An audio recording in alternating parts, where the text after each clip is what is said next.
HOA Karen shut down power to my ICU room. She froze when a generator truck took over her street, a quiet street. Until the power went out, our neighborhood was the kind of place people dream about. Tree-lined streets, freshly painted houses, and a calm atmosphere that made it feel safe and perfect. But inside my home, everything was different.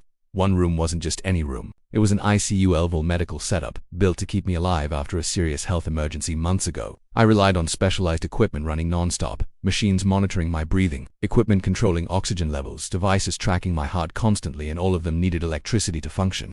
So when the lights suddenly went out that afternoon, my world stopped. The sudden blackout, it was around 3 p.m. The machines screamed alarms, lights flickered violently, and then darkness. For a moment, I thought it was just a regular outage, but then I heard it. A familiar, loud, angry voice shouting outside. It was Karen, the notorious HOA board member everyone in the neighborhood dreaded.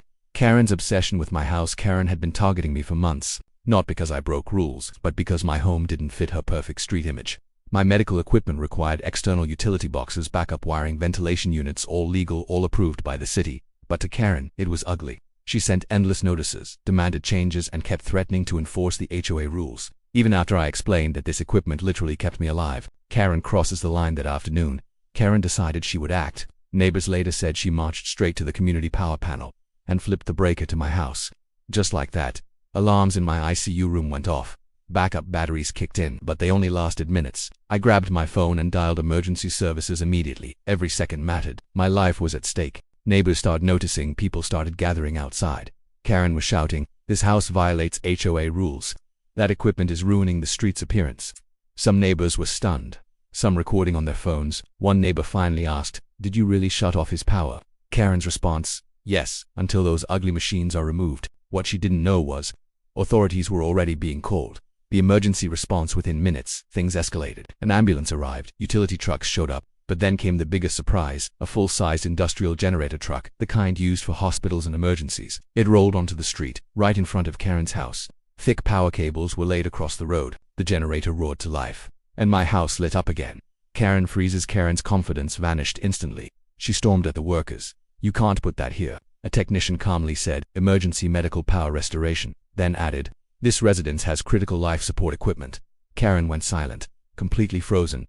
Neighbors whispered. Phones recorded everything. The giant generator now powered my home, right across Karen's driveway. Authorities arrived. Law enforcement arrived moments later. Witnesses told the story.